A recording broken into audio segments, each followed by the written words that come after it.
So once again, good morning to everybody. Thanks for taking the time to join today.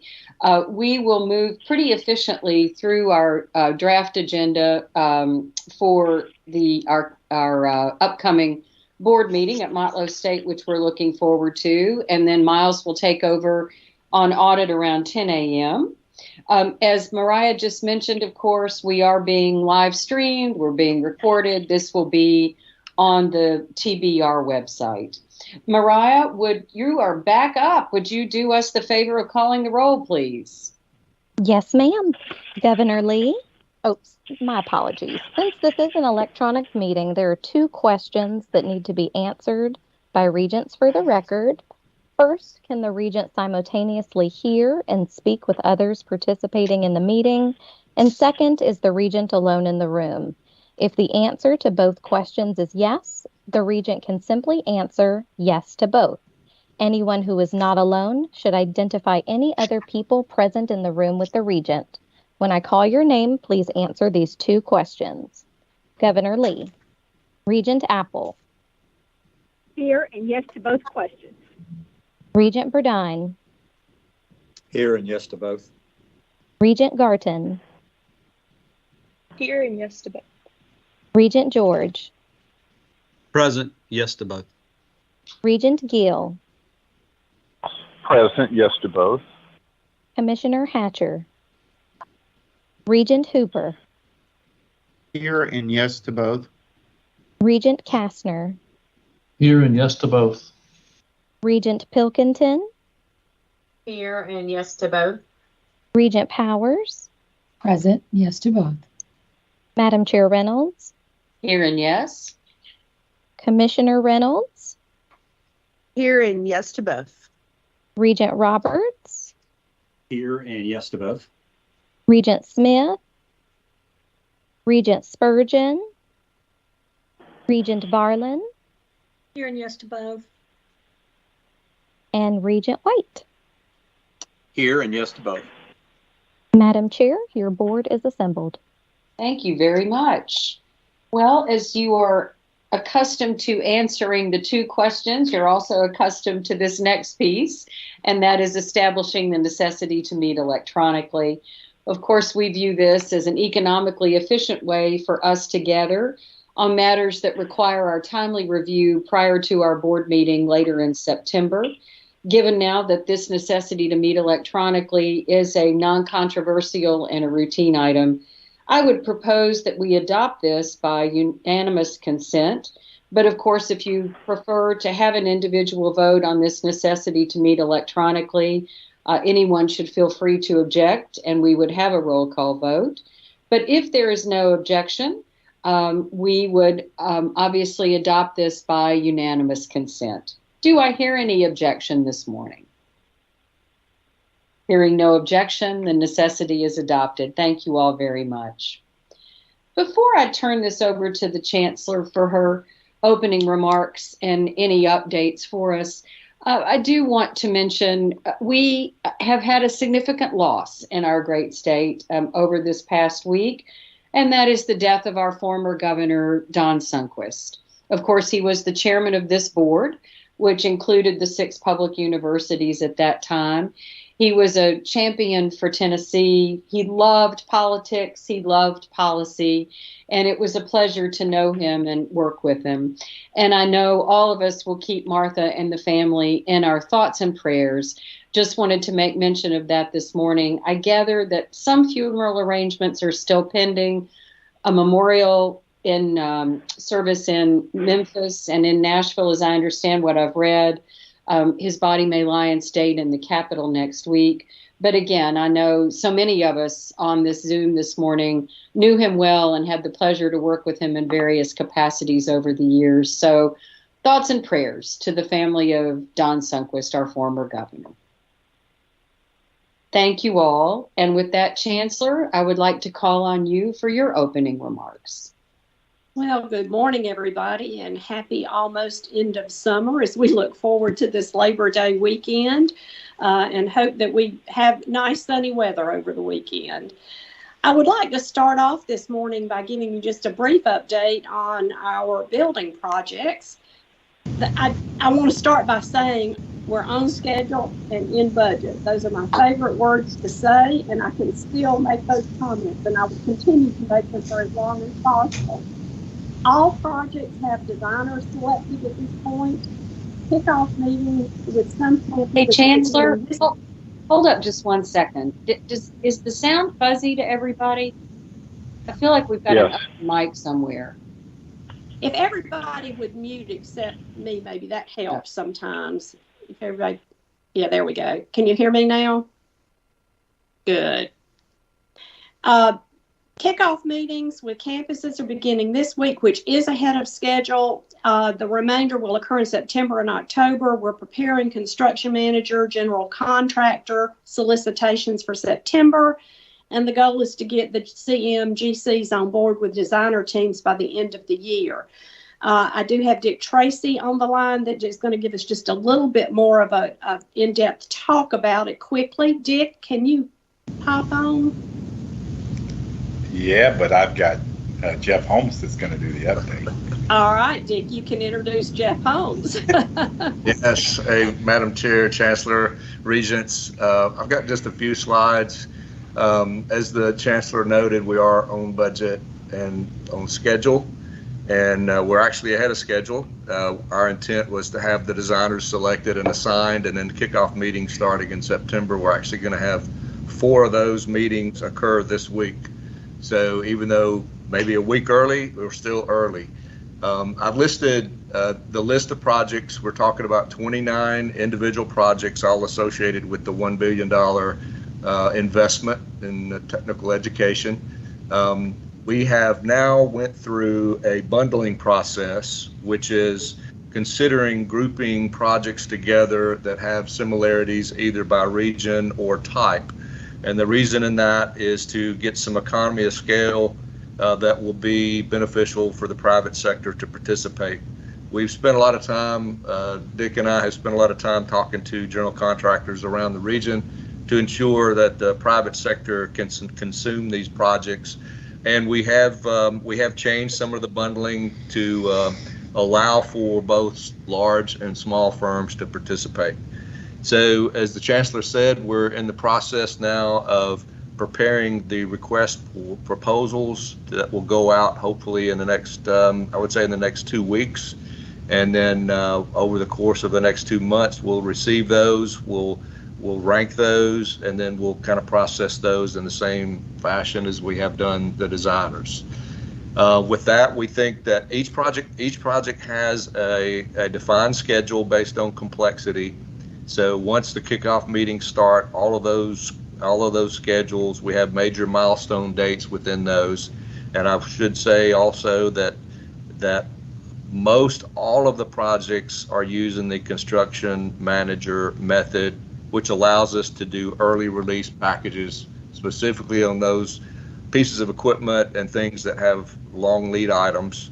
It also allows us to expedite the schedule, so we can get into periods of the year that are more accommodating for site work and things like that on some of the more complex projects.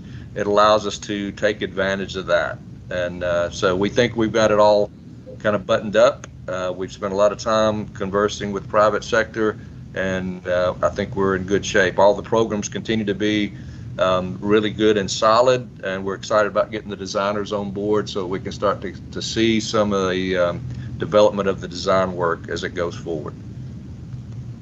That concludes our briefing. I'll ask Dick if he's got any other comments. So, yeah, just to kind of give you the process we went to. I think we talked to you in March. We have actually 48 new designers that we have these projects and maintenance projects. Each one of those projects we have to post for 30 days. We receive probably close to 500 responses.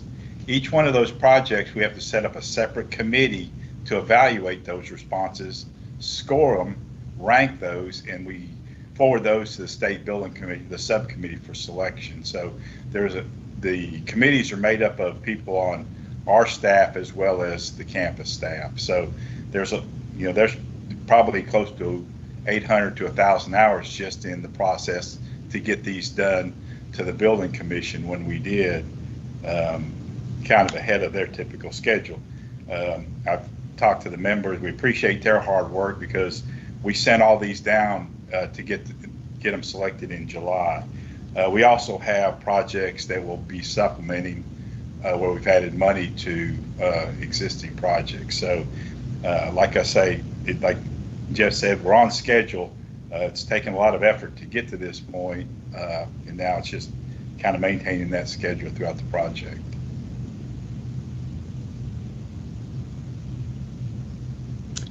Dick, Jeff, thank you so much. And I have to say thank you to the team that is supporting these two gentlemen in getting everything through. As you can imagine, this is a tremendous amount of work that they're going in just getting us to this. And I'm so proud of what you're doing every single day. Best team in the country for handling this kind of project. So they deserve our standing ovation, which we can't give them right now, but when we see them, we'll continue to give them pats on the back because they are working extremely hard. And Danny Vaughn, did you have your hand up? Yes, I'm sorry for the crying in the background. Do we have a copy of this somewhere? What is? Say, I'm sorry. A copy of the schedule that Jeff is working of what we just looked at, those pages. We can certainly get that to you. Yes, Jeff actually has all this hanging on in his office, and we call the war room, and he's working from that. But yes, we can certainly get that to y'all. If it's not too much trouble, I'd just like to have that because it helps me to be able to refer. I don't know. I'm just interested in seeing what's going on with that. If that's not too much trouble. Absolutely. We can send the PowerPoint out that we just showed to everyone. Yeah, that's perfect. Thank you so much. Yes, ma'am. And I have a 2-pager. I really tried to spend some time to condense what would be something that I know that you could track easily with each project. And we have that developed. So we can send that out. It'll have the complete schedule for each one of the projects. And again, it's condensed to 2 pages, but I think it'll give you all the pieces of the project. It talks about, the location, how the project is bundled with another one, and it's got a schedule that goes all the way out to completion, and understanding that once the CMs come on board, those schedules are likely to change. They'll get more refined, but at least it gives you a target month and year date. So we can definitely send that out. Some of these projects require lands transactions. A lot of those things are either on schedule or ahead of schedule. TCAT Dixon, we're getting property from HCA to build that. I think they're lining up to closing on that. TCAT McMinnville, Coffee County, they've actually requested that we change sites. Jeff's worked with the county as well as ECD. They're looking at giving us 20 acres at the new industrial park that ECD is purchasing and closing on, I think, in October. And then the one in Lexington, we were going to build a facility on the existing site and then demolish the old building. They've approached us. They're going to actually give us a piece of property. We're going to swap with them. So we'll get probably a better piece of property, build a new building, and then let them have the old facility once we're done. That project we had approved at the subcommittee last month. So all the projects, again, that we have, if we haven't closed on the properties, that really doesn't impact our schedules, but we are tracking all those, like I say, on or ahead of schedule. And Nisha, I think you had your hand raised as well. Yes, ma'am. Thank you, Jeff and Dick. Thank you for the information. I have a question that I don't know if you can really answer, but I'm just curious about the market right now. I know the estimates for these projects probably came 2 years ago or maybe longer ago. I'm not sure. What are you kind of hearing or seeing as it relates to how well we can hit those numbers in construction? Sure. And so seeing any big items going up? Yeah, when we put these costs together, we track, I think, what we have current costs, projects, and actually we put these together this past spring. So we looked at what we were spending on similar projects, looking at site conditions. We actually took those costs and escalated those to come up with what we thought would be a value to get these constructed. Like I say, Jeff and I, we've crossed the state talking to CMs, told them what we were looking at as far as cost per square foot. And right now in the construction, I know that, well, I can tell you on the design side, with almost 500 responses for designers, that market's starting to soften up some. And meeting with the CMs, there are some of those that their work is really slowing down. Some of the projects, corporate projects, actually have stopped, I think, due to the increase in the rates. And so they're looking at about the time that we'll be ready to start, that there's going to be, they think, starting to see some relief in the market. The only issue is there's still a lot of stress on some of the materials and equipment. You know, they're still backlogged on those. So we think those will probably have more impact on the schedule than it will cost. So right now we've been tracking that, and like I say, the projects that we have based off of the type of construction, I think we're pretty comfortable that we're going to be okay in those costs. Thank you. I think I'm seeing that the private sector projects are slowing down and are more challenging, which is really helping our situation. So that's great. Not great for others, but great for this situation. Thank you. And if y'all will recall, we did build in just a little bit of a cushion here as well that FNA approved for us for that very reason. Not, again, it won't cover it if it goes crazy on us, but we did try to make sure that we were able to accomplish what we needed to with the dollars that were there. Jeff, Dick, Angela, thank you so much again for all that you're doing. I also would like to just spend a few minutes this morning updating you on our 3 presidential searches. As you know, we completed the search at Jackson State. We do have our new president scheduled to start there October 1. TCAT Shelbyville, after the announcement of President Monk's retirement on June 16th, you approved the search criteria. Thank you again to Regent Mary Lou Apple and to Regents Hooper and Kastner for serving on this committee. The search committee also has college and community members, as you're aware. They met on July 19th for orientation and startup. Prospect review meeting took place on August 7th, and virtual interviews, first round, were held on August 24th, where we were able to select 3 finalists that will be on campus for their scheduled interviews on September 27th. I'm hoping to make a recommendation to the board in October at a special called meeting with a potential start date of November 1 for this particular position. Would like to thank Dr. Jeff Sisk, who will be serving as our interim president from now until November 1. And Jeff has laughed. He has served as an interim president more than anyone else in our system, and he wants the special recognition of interim president emeritus when he retires. But of course he can't retire because I still need him to do many more of those interim positions. At TCAT Dixon, President Summers, as you know, announced her retirement. We had a special call meeting on August the 15th to approve the criteria. Thanks to Regent Reynolds for serving as chair, and to Regents Pilkerton and Powers as being our other regent members on this search. The other committee members are from the community and the college. The first meeting of the search committee for orientation and startup was held on August 28th. On-campus interviews are scheduled for November 28th, and we hope to make a recommendation for this position with a start date of January.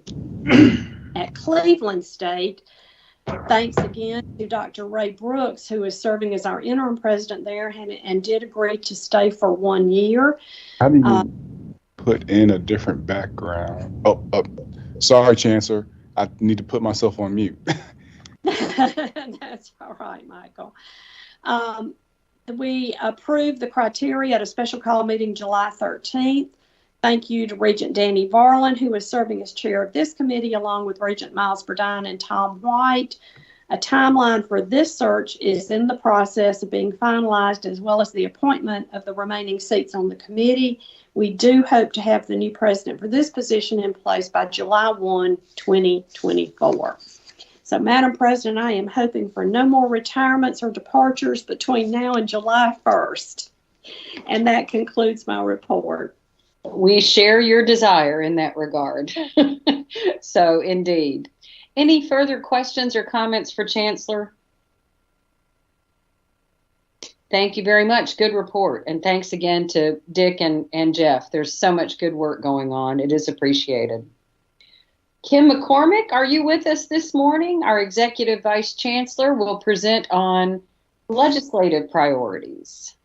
I am, and good morning, everyone, Madam Chair, Chancellor, and Regents. I might add that I'm running a close second with Jeff Sisk on those interim presidencies. So I think I'm almost done with the one I'm currently doing, though, right now.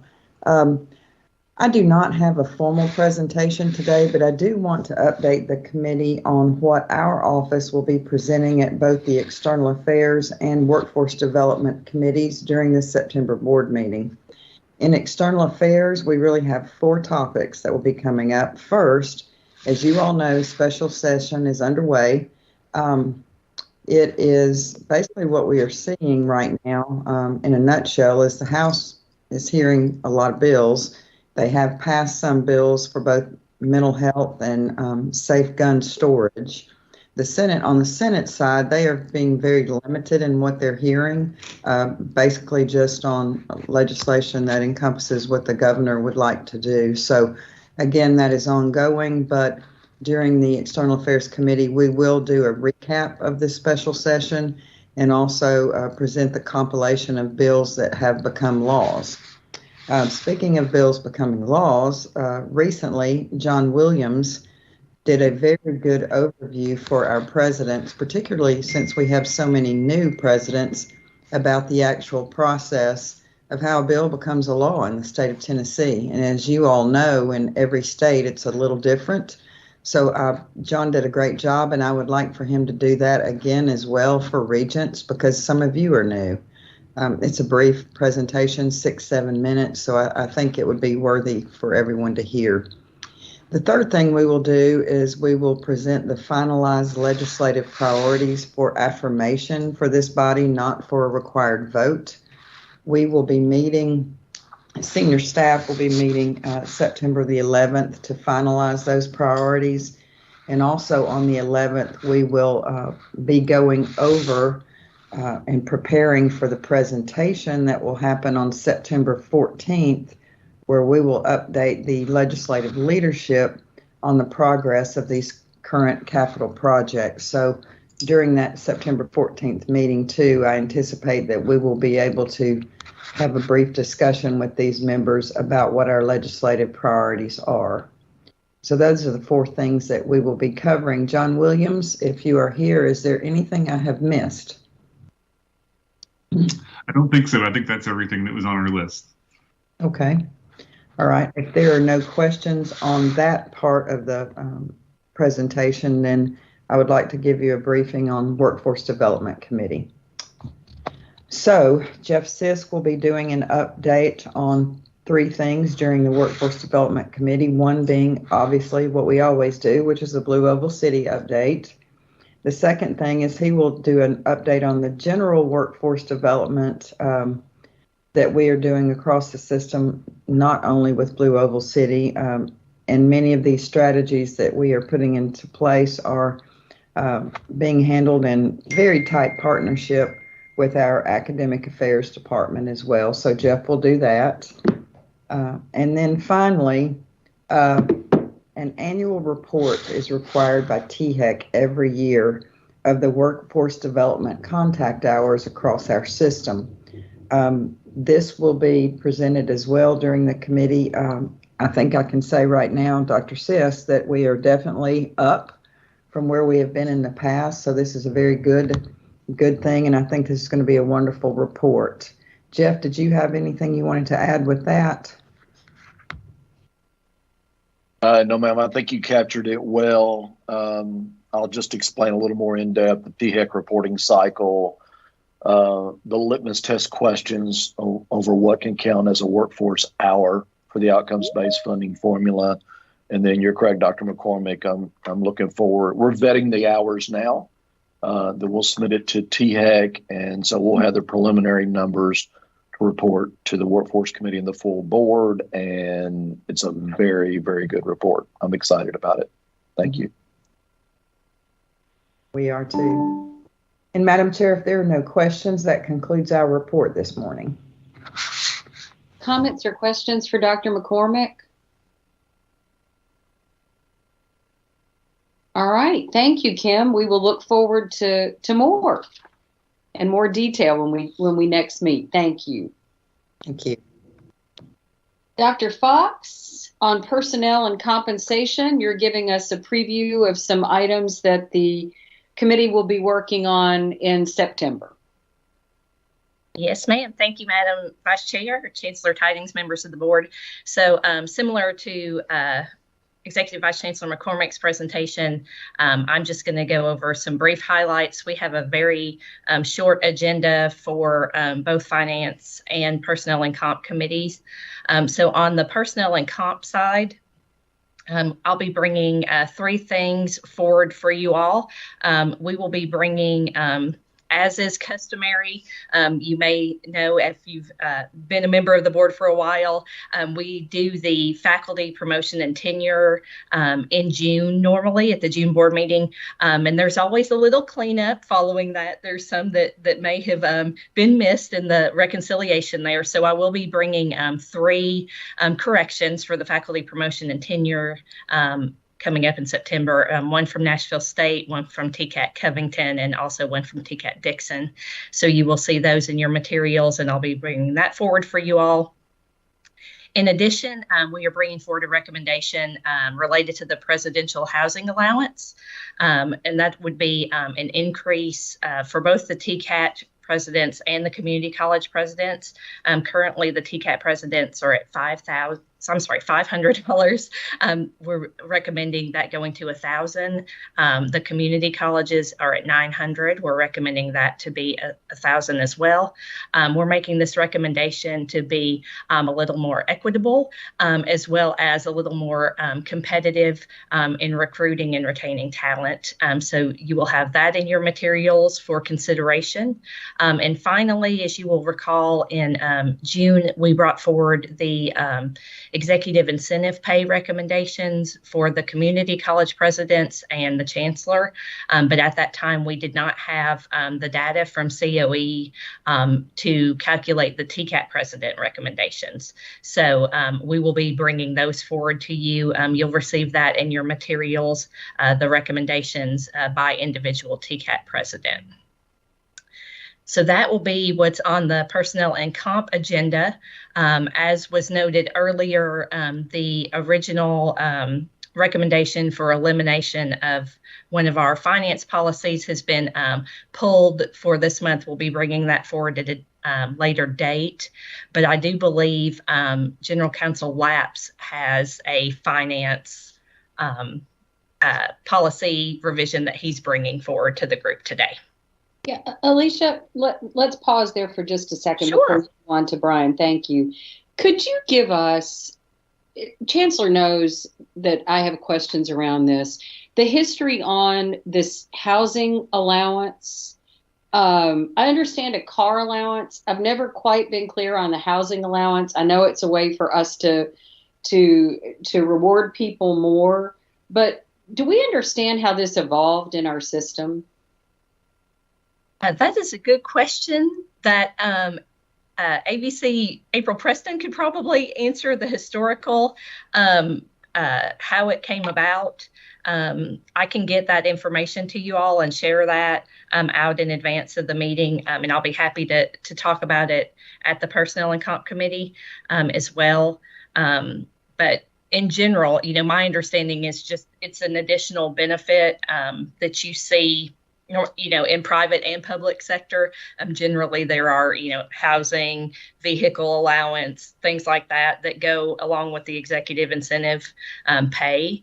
I don't know when it originated at TBR, I do know it's been something that's been customary for many years, but I can get you the full background on when it started and how it has evolved. Yeah, and I think, Alicia, if I'm remembering correctly, some of this goes back to when there used to be presidents' houses on most of the university campuses, many of them, and we began selling all of those. And so once that process started, then they put in this incentive package to offset the fact that we no longer had the houses. Yes, on that's campus. correct. So I understand the universities, but we had more than just the one at Dyersburg at the community colleges? No, but they put it in as equity. When they started selling the houses at the universities, they just put it in across the board as an equity package for all of the presidents, I believe, is when this originated. Again, I was not present, but that's my understanding. So we need to go back and look. Yes. Okay. And I do know way back in the day, Cleveland State had a presidential house as well. Yeah, actually, well before my time. I think Chattanooga State actually had one too at one time, but it was a very long time ago. Yep. So I'll be happy to get that information to you, Vice Chair. That would be interesting. Thank you. Before we move to Brian, does anybody, in particular Chairman Powers, any other questions or comments for Alicia on the personnel and comp committee items? Thank you, Chair Lady. I did kind of wonder about that myself because that's not something I'm accustomed to, except for maybe pastors, I think is where I've seen that kind of thing. And I wondered, just talking out loud, if that's if there's a difference in if it's a reimbursement versus if it's considered a reimbursement and if that's treated differently versus part of pay when you're talking about pay across the board or trying to measure and do equitably. In other words, couldn't that amount just be tucked into the salary so that you're not talking about giving them some kind of, if you're talking about it being a benefits related package? And I might not be saying that very well. Sure. So I can get you some information on, how we came to the conclusion that it would be a benefit rather than added to the base salary. I do know, it's, it has always been separate, along with their other benefits if they receive any other benefits, such as the car allowance or memberships and things like that. But I'll get you more information on, again, the history of why that, how this came about and why it is currently categorized as a benefit rather than a base salary. Thank you. And as much as history, I would probably love to know just how that is, comps as it relates to other states or other colleges similarly, how they handle that. Thanks. Can I make one other comment about the housing allowance? Shane, you'll remember this in the military, depending on where you live, determine how much you got. Of course, rank was involved too, but if you were stationed in San Diego, you got a lot more housing allowance than you would if you were stationed in somewhere in Tennessee. So I would imagine the same thing would hold true if you're trying to get a house in Nashville versus trying to get a house in Elizabeth. And there's significant difference, as you all know. I don't know if that comes into play or not, but I just thought I'd mention that. Yeah, and I think, and we may want to check this too, and my memory is dim at this point, but in terms of housing for the university presidents, I know Memphis sold the residence, UT obviously sold the residence, but I think the others may still have those homes. The other TSU still has theirs. Yeah. TSU does, Austin P. So again, I just, Chancellor knows this is one I would just love more texture around. Sure. I'll be happy to get that for you. Okay, thank you. And thanks for chiming in, Nisha. Thank you, ma'am. Thank you. As Alicia alluded to, or actually said, we have pulled then under item 4, finance and business operations. The proposed policy dissolution is going back for further discussion, so we may well see that again. But in the meantime, we do have Brian Lapps up next on a policy revision. Thank you, Madam Chair. Good morning, members of the board, Dr. Tidings. This is a proposal to change the naming on campuses and building plaques policy. The revisions are designed to take into account some changes to the Tennessee Heritage Protection Act.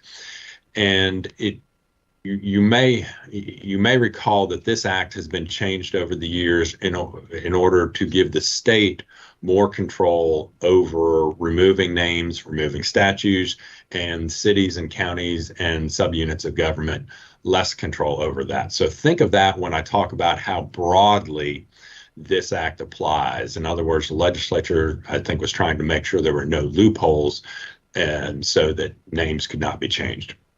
So the act applies to the removal of memorials on public property that are dedicated to historic entities, historic figures, and historic organizations, which are very, very broadly to include anybody who is in public service or elected office. So it may well be that every board member is a historic figure in the state of Tennessee because you're engaged in public service and you've been formally appointed by the governor. But if the act applies, neither the board nor the college may remove a name or memorial without permission from the commission. So in other words, it's a lot harder to unname things than it is to name things. And currently the policy says that the board may remove names, which is not exactly accurate in context of the law requiring the permission from the commission if it's a historic figure or something else that is protected by the act. And that happens with the campus levels too, on the things that the presidents can name. We just want to make clear that it's a lot harder to unname things legally than it is to name things. So the proposed revisions create a process such that removals would go to the chancellor's office, and obviously the board would get to weigh in on anything on, that it would get to name. It would be part of unnaming it well, but it would enable the system office to determine whether the act applies so that we can go forward in compliance with the act. So Brian, this doesn't change. I think our policy currently reads, though, that if a building has been named after someone who may become a convicted felon at some point, and we had this happen once, that, if I recollect correctly, I may not have the verbiage right, but is an automatic removal. Does this change that policy? I think if that person were a historic figure, we would have to go to the commission to seek permission. Now, I think it would be granted for those reasons, but it puts the control at the state commission level on doing it. Interesting. Okay. Well, and again, if you think about it in the historic context of cities trying to remove names that the state legislators didn't want removed, you can understand it in that context, perhaps. Any questions for Brian on this? Well, thank you for keeping us in compliance with the law. That's the most important thing. We'll have this in our packets then, and I believe, Brian, unless anyone has an objection, this will likely appear on our consent agenda. Unless anybody wants it off the consent agenda, yes, ma'am. Okay. All right. Emily, I'll make one comment. We always advocate for local control, but I think in this particular instance, it's not a bad thing to have somebody at the state to make these type decisions. Thank you. Good perspective. All right. Thank you all. Let's move to academic policies and programs. And Russ is going to talk to us about an idea, a concept that the team is looking at. That's correct. Good morning, Vice Chair Reynolds, members of the board, Dr. Tidings. Wanted to discuss consideration of an idea around the merger of TCATS Livingston and Crossville. This today is to kind of begin to orient you around that idea, the one we're considering, exploring our options, and just beginning to get our arms around what the process would look like.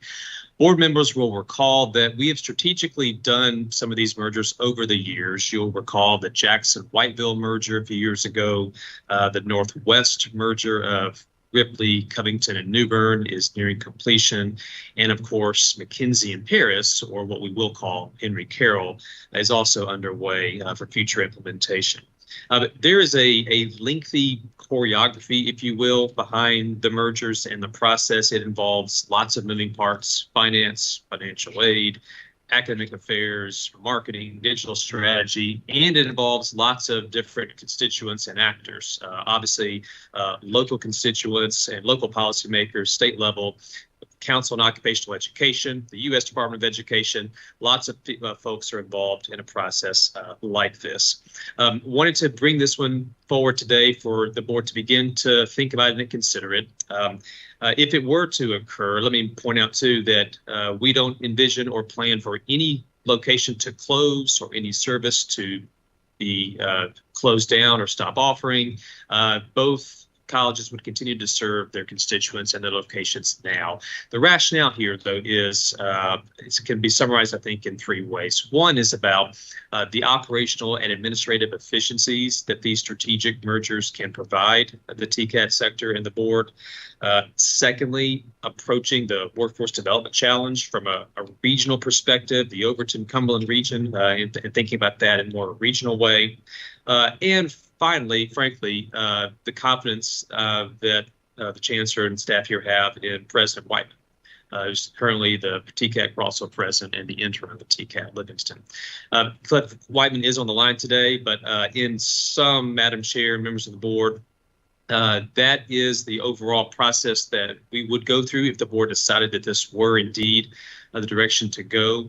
Again, there's a lengthy playbook that is now well practiced for how this would occur. It takes a couple years. It's not a short process, a lot of moving parts, but one that we have executed properly on several occasions and feel confident we could this time as well. Let me pause to see if either Dr. Tidings wants to weigh in or Madam Chair to turn it back to you for questions.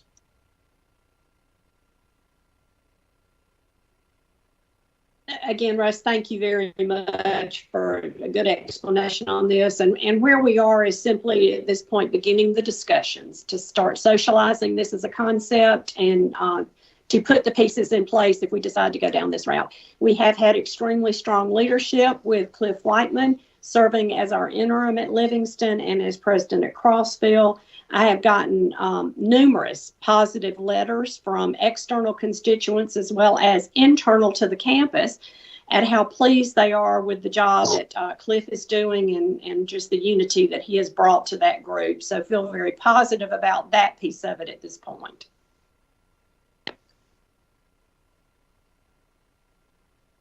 Any questions or comments for Russ, Chancellor, or Cliff? All right, if not more to come on this. So thanks you guys for thinking out of the box on these. We've had great success with these so far. And I will add, our West Tennessee regents were not able to make it to the TCAT at New Bern, part of that merged TCAT Northwest, those three who have merged, which again has gone well thanks to the tremendous leadership in Yolanda Jones. But our three West Tennessee regents were not able to make the New Bern fish fry, and I did, and I had the best time of anybody there. So it was a great day in West Tennessee. Their loss was my gain. But with that merger, Dr. Jones is doing a great job. We'll get you back. No, that's right. It was fun. It was great fun. Jothany Reed, you have a new academic program that is exciting and that you're going to bring to us in September. And I think I heard Dr. Torrance on the line earlier, and I think maybe a policy revision follows that as well. Yes, good morning, Vice Chair Reynolds, members of the board, Chancellor Tidings. I wanted to bring this program to you now for your consideration as it has lots of interesting nuances associated with it, but it is Motlow's new AAS in distilled spirits at the Nearest Green Academy of Distilling. I'm going to be asking Alicia Fox and Dr. Michael Torrance to join me in a discussion of this program. And for questions, because you will hear some nuances around legislative and legal aspects of this program, Kim and Don from legal will also be available for questions. Next slide, please. This will be the first AAS in the state, focused on the needs to meet the workforce demand in the distilled spirits industry. This will be a 60 credit hour program with articulations to MTSU's BS in fermentation science and ETSU's minor in brewing and distillation studies.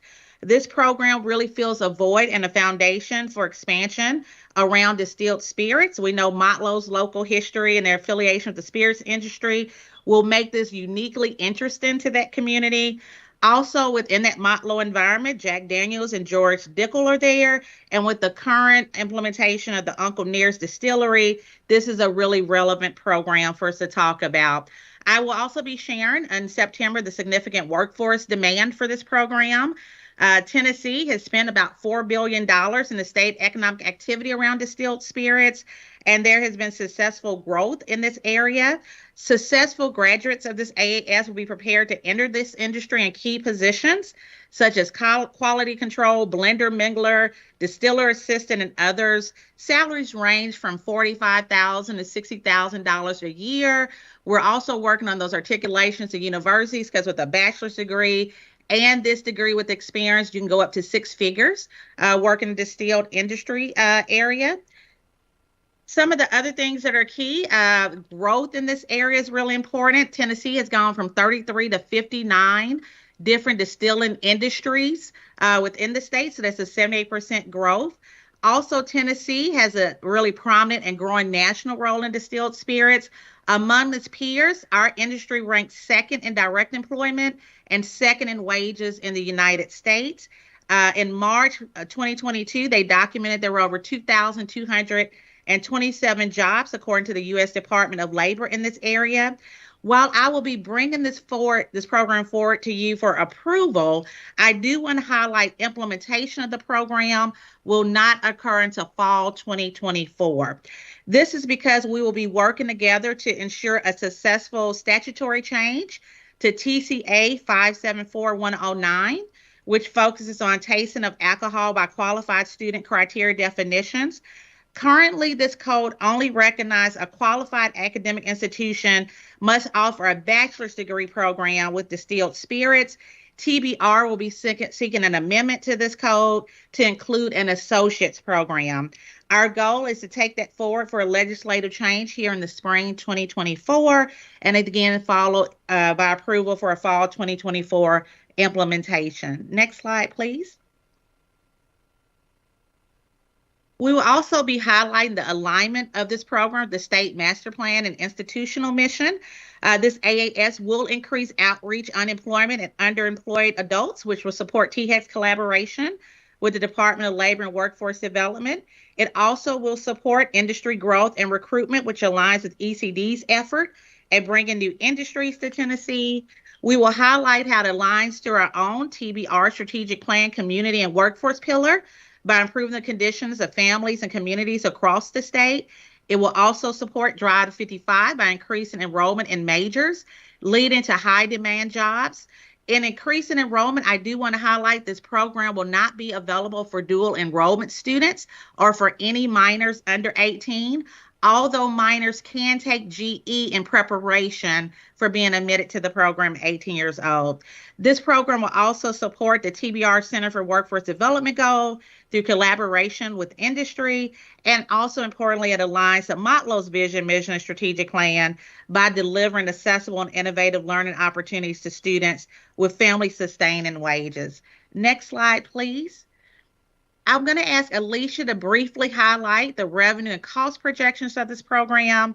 After Alicia speaks, Dr. Torrance will quickly highlight why this program is so valuable to his community and his industry partners very briefly, and then we will open for questions. So Alicia? Thank you, Dr. Reed. I'm happy to provide an overview of the enrollment, revenue, and expense projections for this program. As Dr. Reed mentioned, these program reviews are conducted by a committee of individuals within the academic, data, and finance offices and include multiple stages of review in advance of this presentation. So the AAS and distilled spirits will be partially funded by a partnership with Nearest Green Distillery and Jack Daniel's Distillery. They're contributing $5 million for startup and maintenance costs, including the facilities build-out, first year faculty and director cost, physical facilities, including the grounds and space for distilling labs and classrooms, as well as equipment and maintenance. The included enrollment and graduate projections you see on your screen are based on enrollment in similar programs nationwide that include AB Tech's AAS and distilled spirits, Auburn University's BS in Brewing Science and Operations, MTSU's BS in Fermentation Science, and ETSU's new program minor and certificate program in Brewing and Distillation Science. The average first year semester enrollment at all these institutions is 21. The average fourth year graduation rate is 7. This is the data used to determine the total first year headcount and graduate estimates. Second year enrollment average is 22, and third year enrollment average is 31 in these programs.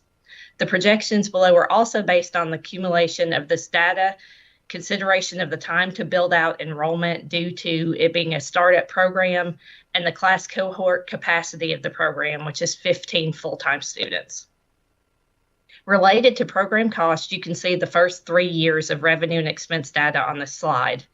Under non-recurring or one-time cost, you will note consultant cost of $25,000.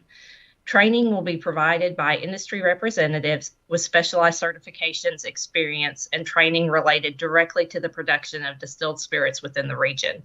Distilling and classroom equipment will cost approximately $510,000, and space renovation costs at Nearest Green are expected to run approximately $500,000. Revenue to support these expected expenditures have been committed to be provided by Nearest Green and Jack Daniel's Distillery. The equipment noted required will be a 1-barrel brew system, barrels, a hybrid pot still, process piping ventilation, and classroom tables, chairs, equipment, technology. Under recurring costs, you will see minimal expense for supplies and other equipment.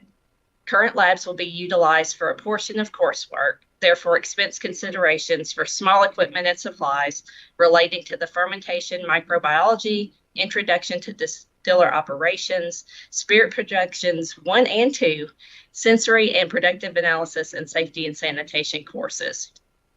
1 full-time credentialed faculty program director will be required to launch the program. This faculty director will be funded through the startup cost of $5 million, shared by Nearest Green and Jack Daniel's. Motlow anticipates launching the program with 1 full-time faculty member and 2 adjunct faculty members. They anticipate with the growth of the program by year 5 that they will have 2 full-time faculty members and 6 adjunct faculty. Unless you have any questions, I'm happy to turn it over to President Michael Torrance for additional comments or any other questions you might have. Let's go on to Michael and then we can come back to questions. Madam Chair, Chancellor, good to see you. Vice Chancellor Reed, Vice Chancellor Fox, thank you for carrying this forward. The importance of this program to our community and our college is really tied to being connected. I would say that when you have the chance, for those of you who are going to make the trek to Motlow, and you're driving through bucolic trails that were once dusty and separated only by the grass in between where the wheels of wheelbarrows would transport this commerce and this spirit to connect communities, you will understand how this water that is changed into magic, you can find it any place across the planet. You've seen the statistics that connect us to the workforce. So that's personal connection to Tullahoma, to Lynchburg, and to Franklin County, which is where this all began. Jasper Daniel, otherwise known as Uncle Jack, and Nearest Green, otherwise known as Uncle Nearest, spent an inordinate amount of time together, putting together a process known as the Lynchburg distilling method, or the Lincoln County distilling method, which is now internationalized what we do here in the state of Tennessee. Every drip, every drop of the spirit that is tasted across this planet comes from the water in the hands of the people in this county. So we look forward to further connecting not only just the spirit that it's distributed by logistics and supply chains, airplanes, and at one point on the backs of pickup trucks and tarps. Things have evolved, right? I think it's FedEx now to different places. If Jack Daniel and Uncle Nearest don't have their own planes. Thank you, President Torrance. Madam Chair, that is our update, and we're open for questions. And again, Kim and Don are also here to answer anything, particularly on the legislative or the legal aspects of this program. Thank you. Thank you. I'm sorry, Miles, go ahead. I've got a couple of comments, please. You know, looking back, I've been at this job 29 years, and maybe 20 years ago, we were pushing to try to get a celebration, a recognition of breweries and distilleries up in this area. But you may recall that that many of the legislators were reluctant to do so because they didn't want to be labeled as the beer, wine, liquor guy in a very, very conservative state. But now, look at the economic impact that was just described. It's unbelievable. Up here, it's being driven by Tennessee Hills Distillery, which was the original business, was in the oldest town in the state of Tennessee, Jonesboro, and now it's being gravitated to a facility in Johnson City. You are now joining the meeting. A new facility in Bristol, and hopefully one in Kingsport eventually as well. So, and the ETSU effort is being driven by Scott Andrew and his partner Stephen Callahan, who started Tennessee Hills. The history of, and I love talking about this subject, not just because I like sipping on Nearest Green, which is very good stuff too, but the history of what's going on and the positive effect it's having is remarkable too. And Michael, I enjoyed your, the back of the wagon covered by tarps type thing. The original Long Island iced tea, was started by Old Man Bishop on Long Island here in Kingsport. It's on the river right behind my brother's restaurant. And we had quite a battle going on between a restaurant in New Jersey who said, no, we have the best Long Island iced tea. So we actually had some competition. We met first. They flew down here and met at Riverfront Seafood and did a tasting. We knew we were going to win because I was one of the judges. Then we went to their restaurant. We knew they were going to win because they were some of the judges. And then we met in the middle of the country, in between, which was in Baltimore, and we won that one as well. Typical New Jersey guy. He ended up suing us and saying it wasn't fair, which I think really was just wanting more attention. But check out that story. The story of Yeehaw originating in Johnson City. The guy who started that, the two men who started that, father and son, the father used to be a bootlegger. So, Michael, you're exactly right, but the history is fascinating. But just as important in that is the economic impact it's having, and also the jobs it's creating or has been creating. So, sorry to ramble on there. I just thought you might enjoy hearing some of that. Regent Burdine, I'd like to point something out that you're spot on with all of those great historical references. My great grandfather actually ran with the Bondurants. So there are some linkages to that White Lightning from Virginia as well as here in Tennessee. That's a great movie. Yeah. Yeah. Thank you, Madam. Sorry, I ran a little bit there. Thank you. Dr. Torrance. Oh, here's Regent Hoover. Sir.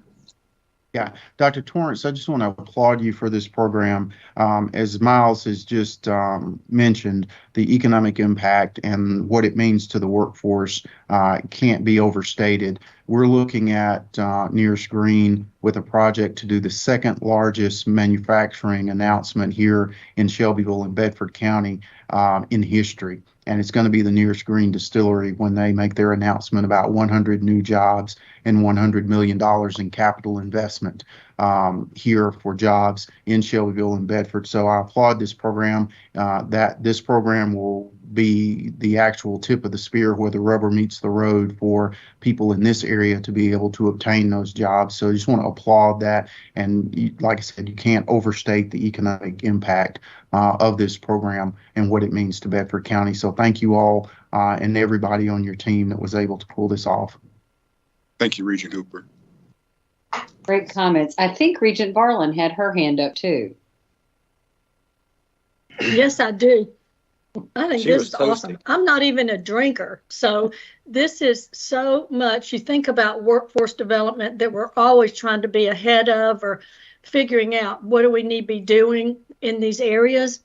It's surprising almost that we haven't done this beforehand in terms of, because in Knoxville alone, there's so many individuals, young people really, that are going and trying to get into this industry. And I think that this would be a very popular class and course across the state. This is really smart. Thank you, Regent Barlin. And you don't have to be a drinker to enjoy the company of those who are. Right. It's actually pretty entertaining. I'll toast to that. Regent Barlin, I do want to mention that if you ever want to come to Shelbyville and actually come to the distillery here in Shelbyville, the Nearest Green Distillery, they actually have a room dedicated to those who don't drink. So even if you come for a visit to the distillery, even if what's referred to as a teetotaler, there is a room for them as well at the distillery. So it's a really interesting main campus for the distillery, and they've got everything to welcome all types of visitors. So come on out anytime. You know, that's interesting because I was at a meeting with my husband in Louisville last year. There wasn't anything to do for teetotalers. Literally, there was nothing because it was all about the whiskey. Danny, let's ride together. You can be my DD. I'm a great designated diver for all of y'all. Plus those drink tickets we get everywhere. Come see me. I'll give you to them at a good price. Now you're giving away my drink tickets. Oh, great discussion, you guys. And obviously there's excitement around this program and its potential. Did I miss somebody there? Sorry. Yeah, it's Tom. Just a quick question. I may have missed it in the presentation, but is this the first investment that Jack Daniels and the other firm are making, or is this an expansion of a program that was already in place? So this is the first time TBR has offered an actual program in this space.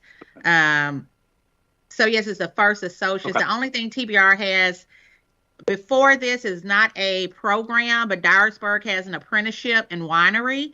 So this really is setting the stage for the state of the first associates dealing in distilled spirits. Good. Thanks. But I think both Dr. Apple and Dr. Torrance would testify to there's a long-standing relationship, of course, with Jack Daniels, given where our college sits. And now we have this addition of this amazing entrepreneurial effort or company that's come out of the ground in Nearest Green. But the ties over the years, and in fact, our Motlow College sits on property donated by the Motlow family.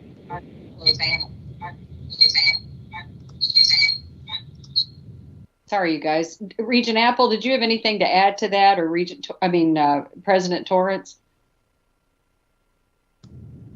I'll defer to Regent Apple, and if she doesn't have anything, I'll say something.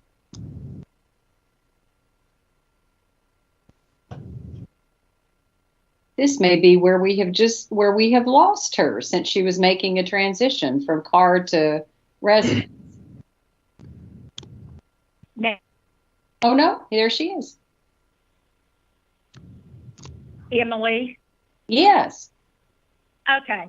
I couldn't get off of mute, so I'm still here with you. But no, Michael, you go ahead with your comments, but I think it is great that they're working together and investing in our community. So Michael, I'll hand it to you for comments. Thank you. Can you all hear me? Mm-hmm. Okay, great. I've never really practiced or do anything beforehand when I speak about our programs because it's all pretty natural and organic. But this morning and last night, I was really focused on the story as it relates to the importance of this to a whole ecosystem. When you think about farmers who benefit from the sour mash or the byproduct that is created as quote unquote waste from the distilleries, but they're able to give them to their cows and utilize it for feed actually. When you think of the young people who actually get to stay home and have great jobs that are great wages and build homes and build families and build, again, as I mentioned before, connections to the community that are deep based on historical references and context. This program is, I think, going to be a legacy program for both of these distillers and these distilleries, and further affixes and tells the story about, as I stated before, connection. And as you can see behind me, all of these barrels, this is the barrel house at the Uncle Nearest Distillery. And I hope that when you come, some of you will get a chance to go and take it in. This is just another representative example of what the state of Tennessee is doing for Tennesseans by creating programmatic ways that obviously these will be micro-credentials will be embedded into this program as well, so that people can go to work, people can make a decent wage, and people can make continue to make the best spirit on the planet. So we're really excited about it.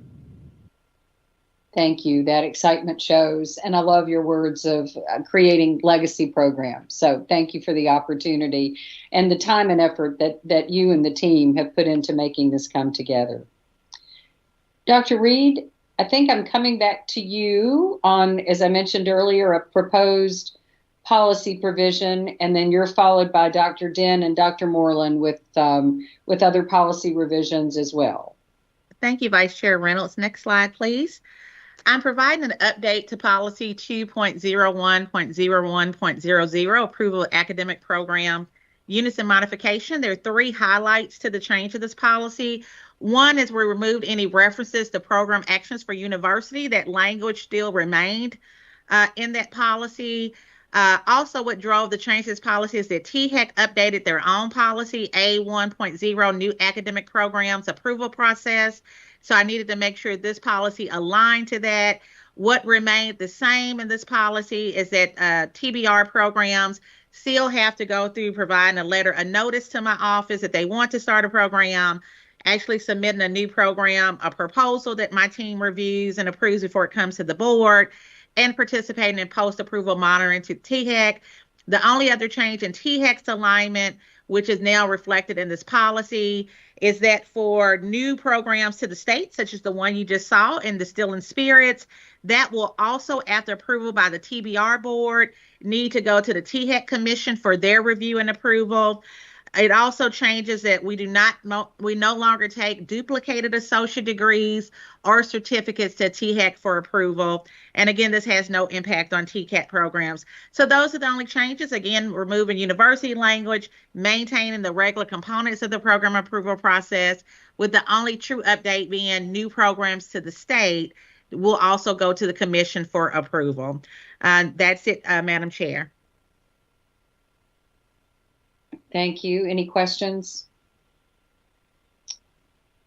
Dr. Den, talk to us about EPSOs.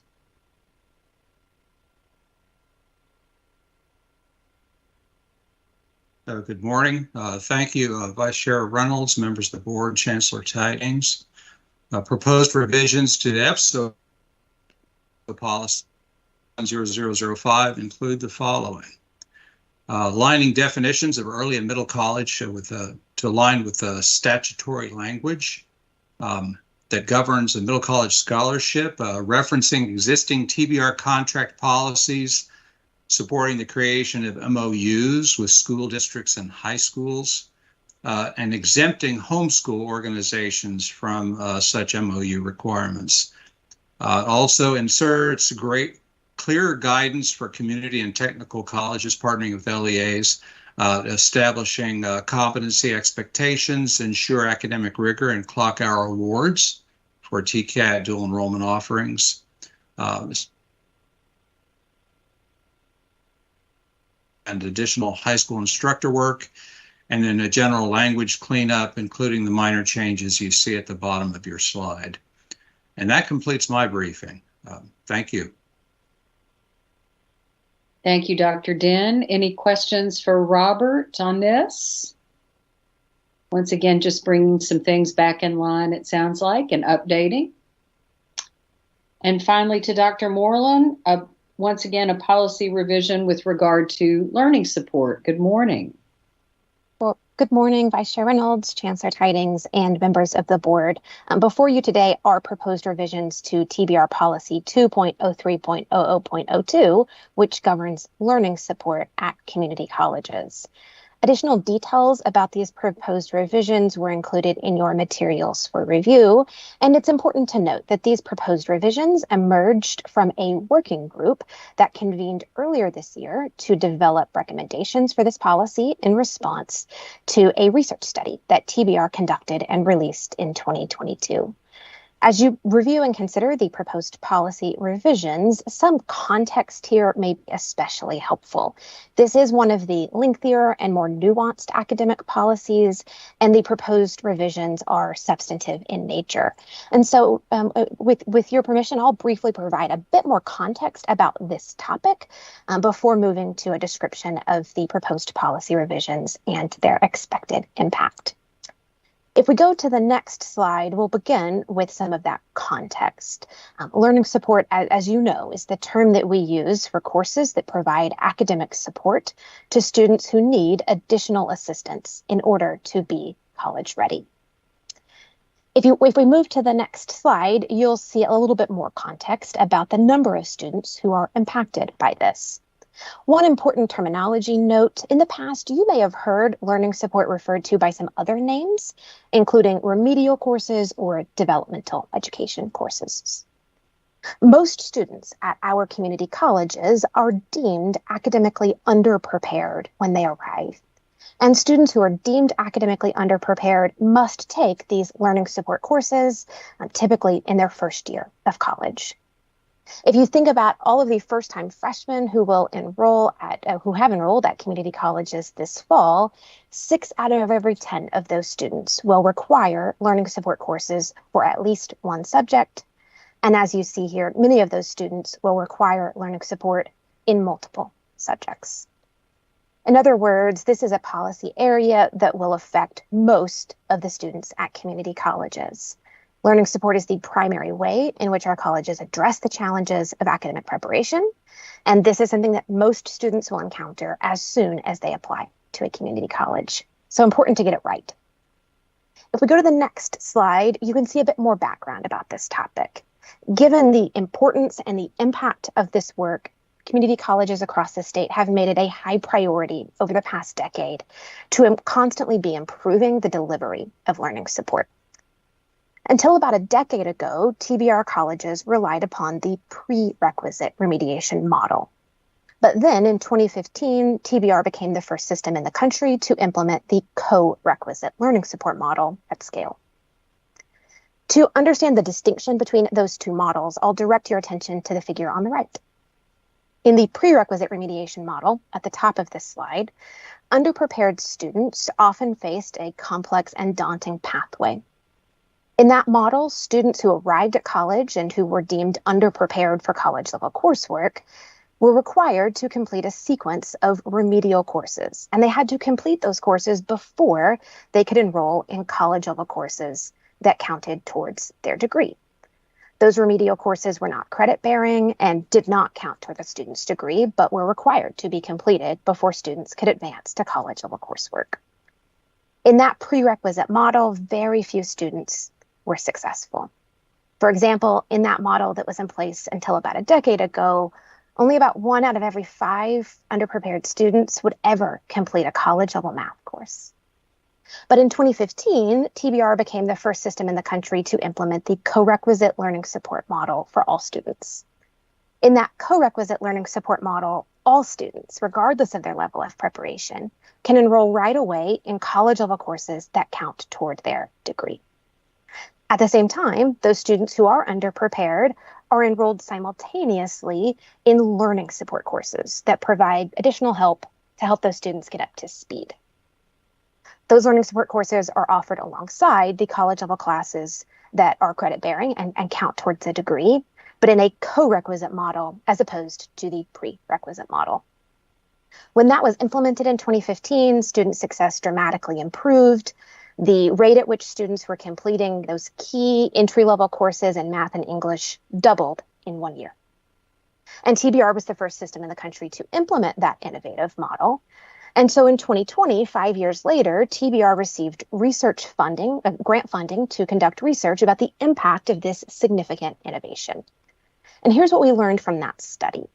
We learned that while that co-requisite learning support model did significantly improve outcomes, there were still several areas for further improvement based on best practices within our system or from other states who had been watching what Tennessee was doing, implemented their own version of this model, and made some key improvements along the way. So in response to that research study, earlier this year, TBR convened a working group. The Learning Support Working Group came together to examine those research findings, to learn more about those best practices that emerged in other states, and to put forward policy revisions that are in your materials for review today. Dr. Jothany Reed served as the chair of the Learning Support Working Group, and the working group included 30 faculty, staff, and other leaders from every community college in our system. If we go to the next slide, you can see an overview of some of the revisions that the working group has put forward for your consideration. Broadly summarized, the proposed revisions would do 3 things. First, the proposed revisions seek to better describe or clarify key features of this innovative model. The existing policy that was implemented back in 2015 provided colleges a great deal of leeway to implement this model in different ways because it was a new model. But since then, we've learned a lot about what works and what doesn't. So the proposed policy revisions would clarify key features of this model just to ensure that colleges are implementing this in a way that we now know is most effective based on research. Second, the proposed revisions seek to introduce a new framework for how colleges advise students about learning support. These revisions are just designed to ensure that students always have clear and accurate information about why they're being required to take learning support courses.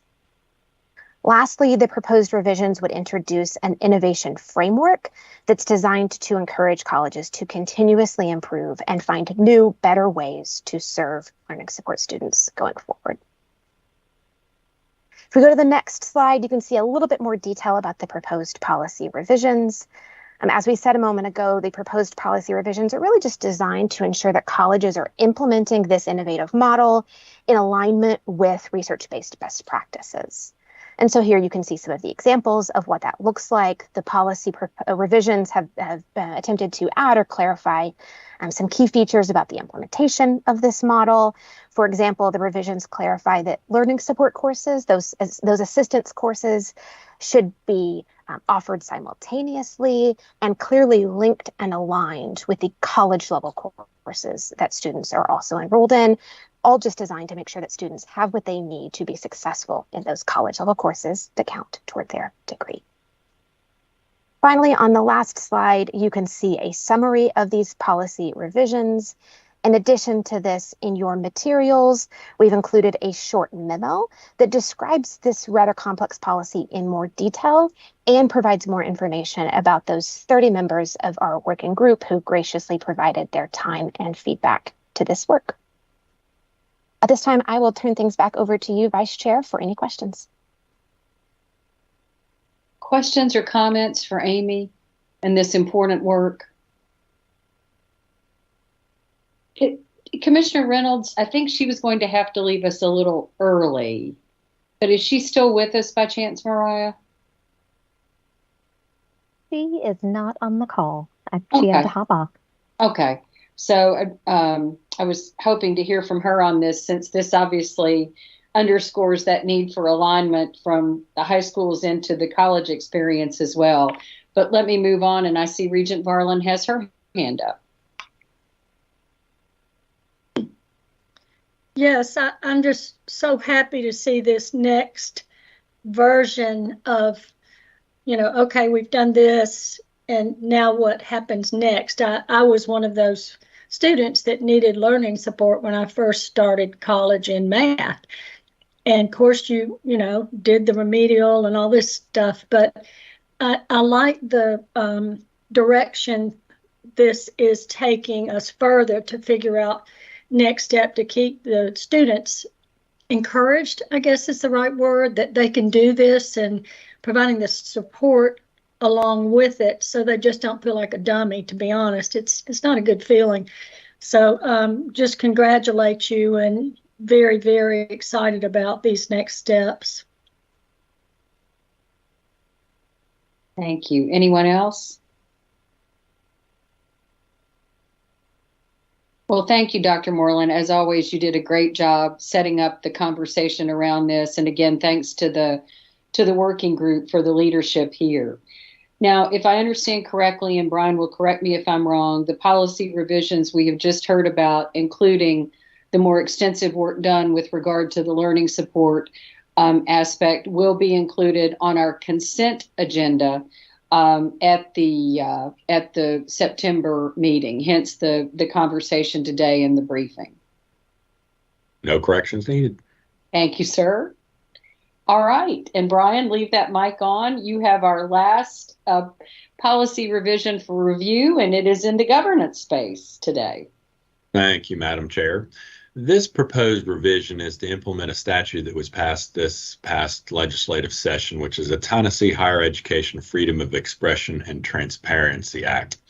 It essentially has about 5 or 6 concepts in it that are being imported into the policy. And now Tennessee law contains a statutory provision that is essentially equivalent to several well-established First Amendment principles under the United States Constitution. So basically, to summarize in the theme, is that colleges may not discriminate on the basis of viewpoint regarding the use of property by students, student groups, and their invited speakers. That's not something that I have ever heard of being an issue, so I don't think it will have much of a change or revision to what is there now. And it also says that you can't have that you can't charge fees, extra fees, because speakers may cause extra security costs, which is, again, a well-established First Amendment concept. And then there's some minor cleanup in the act, or minor cleanup in the policy, mostly to reflect that just the time has passed. Thank you. Anything for Brian on this? If not, once again, this will be in our consent agenda coming up.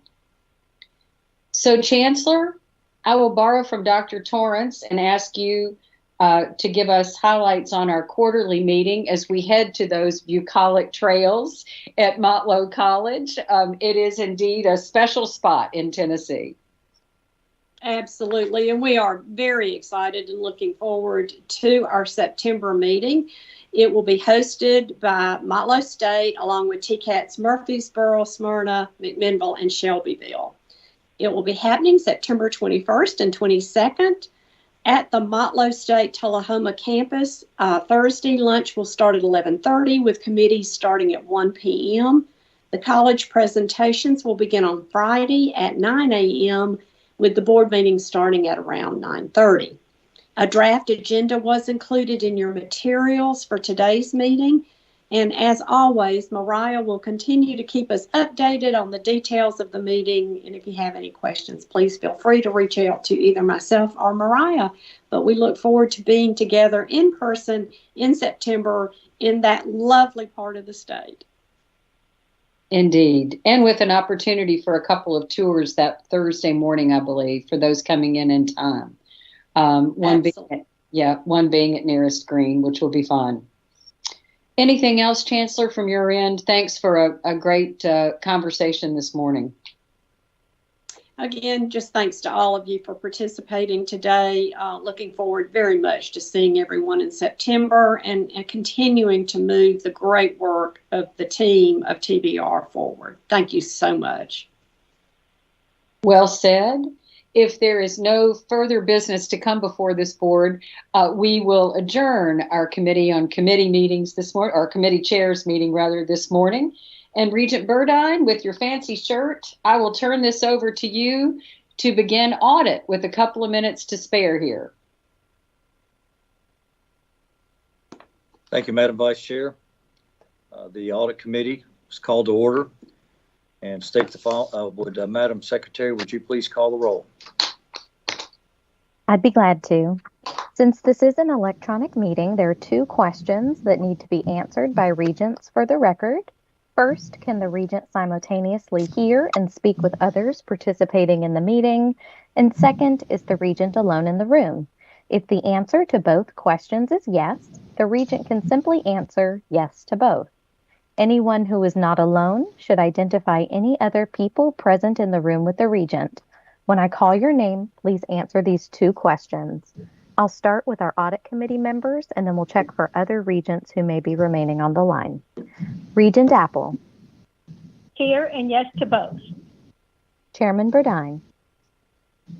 Here, yes to both. Excuse me. Regent Kastner. Here and yes to both. And Regent White.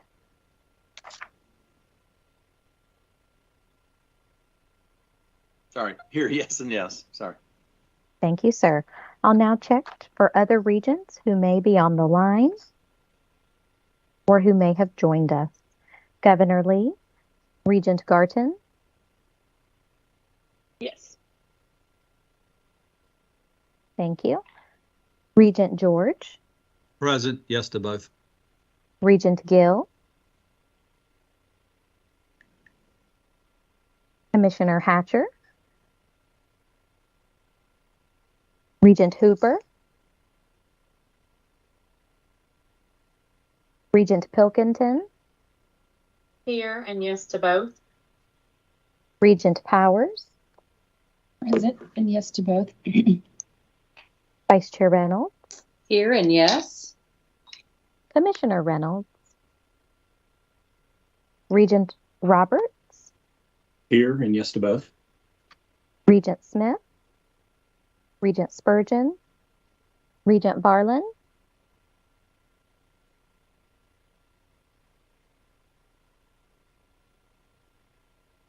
Regent Varlin, are you still with us?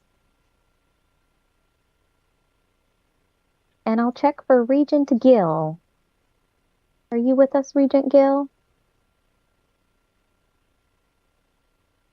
Mr. Chair, you have a quorum. Thank you, Madam Secretary.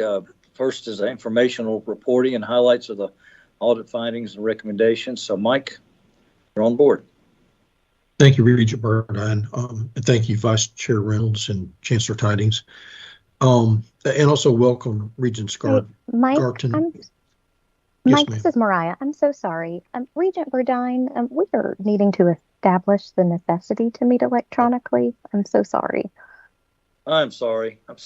Okay. Skip that part. Here we go. Let's come back to you in just a minute, Mike.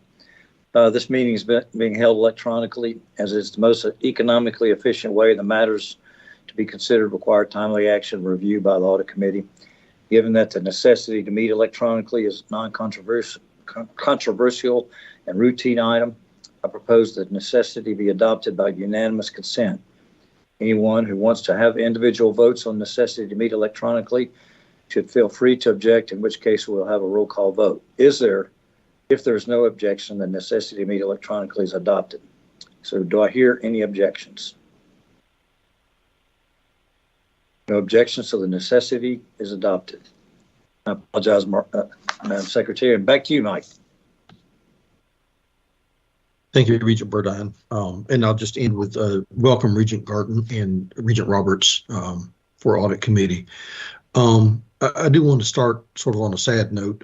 As many of you know, about 2 weeks ago, one of our auditors at Dyersburg State, Sandra Pruitt, passed away suddenly. And just wanted to recognize Sandra. She was at Dyersburg for over 8 years, was a great asset to us, joy to work with, just really engaged with Dyersburg and always trying to do the right thing there. So we wanted to send our condolences to her husband, Bobby, and her mother, Betty, on Sandra's passing, but wanted to note that at the beginning. So thank you, Regent Burdine. Thank you, Mike. Starting with miscellaneous reviews and just to cover some highlights. And I know we have quite a long agenda today, so I may not be covering as many highlights. There's a lot of good reports out there to highlight, but just want to hit a few of those. First, Chattanooga State had a Tennessee Department of Occupational Safety and Health review that had 3 relatively minor violations. Those were immediately corrected. So good for Chattanooga State there.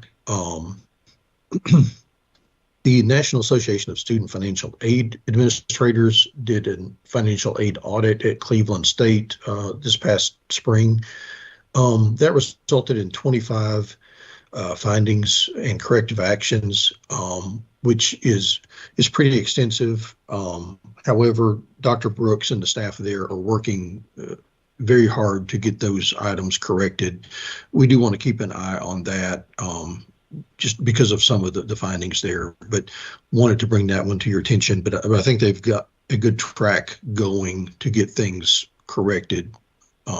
They've had a lot of turnover, as you know, and so once things are settled, I think it will get better there in terms of financial aid. Also on financial aid, Columbia State had a but a TSAC financial assistance program review that had 10 relatively minor observations that were easily correctable. They worked with TBR's shared services to get those taken care of, and those should be remediated by now. So federal audits, we had several VA compliance surveys. I think at 6 of the TCATs, relatively few or very few recommendations or errors noted, and those that were noted were corrected. So I won't go into the details for all 6 of those, but wanted to let you know that. Internal audit reports begin on page 31 of your materials. Most notably, HERF public reporting reviews have been conducted throughout the year. We still got several outstanding. Those were ones we determined were kind of risk-based, and so we required those of the colleges. Pleased to report there have been no real significant issues noted with HERF reporting. Everything has been within compliance with Department of Ed requirements so far there.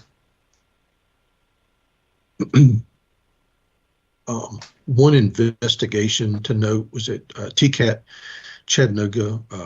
Kim at Chattanooga State did this one. There was some surplus materials that went missing. It turned out it wasn't really a theft there, that there was, I think, a miscommunication of lack of knowledge of policies where somebody was coming to take or trying to dispose of materials, thought they were doing it the right way, went outside of policy, relatively low value there, but they have implemented corrective measures to make sure that doesn't happen again. And then the last couple of highlights that I wanted to bring up are 2 state audit follow-up reports. For those that are not familiar, when state audit writes a finding for one of our colleges, we're required, but internal audit is required to do a follow-up report within 6 months on the corrective actions for those findings. For Northeast, we had a follow-up report that was issued that at the time the report was issued, everything was not entirely corrected. However, they had anticipated that they were on track, and they did end up completing those. So the report said there were still some issues outstanding, but in the interim, they did complete those corrective measures by June 30th, so they should be good to go with that finding there. Rhone State, on their follow-up report for their 2020-2021, they had a finding regarding not complying with accounts receivable collection policies. This was a repeat finding. They had previously had findings because they did not have a campus policy for accounts receivable collections. And then this time they had the finding for not complying with the policies. They are still working on that. They're tweaking the policy a little bit as well as the corrective actions. They are working on developing some automated monitoring for collections and receivables. They hope to have those implemented probably by October. So hopefully they're on track to get those issues corrected. Lastly, I won't go into detail here, but the findings and recommendation logs that are in your materials, I think starting on page 3, as you recall, about a year ago, you had asked that we did a little more timely or active follow-up on those recommendations, and we started requiring a 30-month status update for recommendations that had gone past their original due date as established by management. As you can see, especially those of you who have been around a while, that has really been productive in terms of cleaning up some of the old recommendations and getting those out of the way, as well as on the new recommendations. I think there's renewed interest in getting those cleared up before they do get stale. So unless there are any questions about any particular recommendations, that is all I have for that. Thank you, Mike. Thank you, Regent Burdine. This is an information item, requires no action, so we'll now move into audit reports and reviews. You have been provided materials regarding the miscellaneous external review summaries beginning on page 16, the federal audit report summaries beginning on page 23, and the internal audit summaries beginning on page 31. Items placed in this section are required to be reported, but may not need further discussion. At the request of a member, an item may be pulled from the section for discussion. Any request for reports to be discussed? Hearing none, we'll move on to system-wide internal audit updates. Mike, back to you. Thank you, sir. Want to start with just updates on our vacant positions. Currently, is now with Sanders passing a couple of weeks ago, we have 4 audit positions at the campuses that are vacant, and we're working with those presidents and their HR staff to try to get those filled as soon as possible. As with a lot of other positions around now, we're having trouble getting good candidates there, but working on some strategies now and working with April Preston within TBR to try to come up with some ideas. One of the things we've run into is several people who've expressed interest to me or at the campuses have wanted to be 100% remote. And for several reasons that won't work. I think, for the campuses, if they're requiring their staff to be on campus, then it doesn't make sense for the auditor to be remote, as well as it doesn't really work for what we do. We have encouraged a couple of the campuses, and they have agreed to consider a hybrid model to hopefully get some more candidates there. I know one of them changed their description just a week or two ago to allow that. But I think when people were looking at those and seeing that they were 100% remote, I might get a call saying, well, 100% in person, I would get a call saying, can I be 100% remote if I got the position? And of course, that answer is no. So that's one of the issues there. We're also looking at salary strategies and things there. I know I've been contacted by a few people who were concerned with salary ranges. So we're taking a look at that to see if they're the right ranges or what we can do with that. But we'll keep working to help get those covered. In the meantime, our office is covering as needed at the campus level for those positions. And speaking of positions, I have discussed this before with you, but just wanted to announce that Daniel Porter has joined our office a little over a month ago as a investigative auditor, part-time temporary. Daniel was retired from the state. He had been with the comptroller's office, also Department of Treasury, as well as other positions. Very well respected in terms of investigations around the state. And he has jumped in with both feet, helping. It'll be a great help with us on components of major investigations, as well as helping close out some more minor ones. But Jennifer has filled Daniel's hands right now, and he's doing a great job. So we're glad to have him on a part-time basis, and that will help us with investigations. Next, just a sort of a footnote here, looking ahead, but this was the time that we would report management's risk assessments, as well as information security, GOBA risk assessments.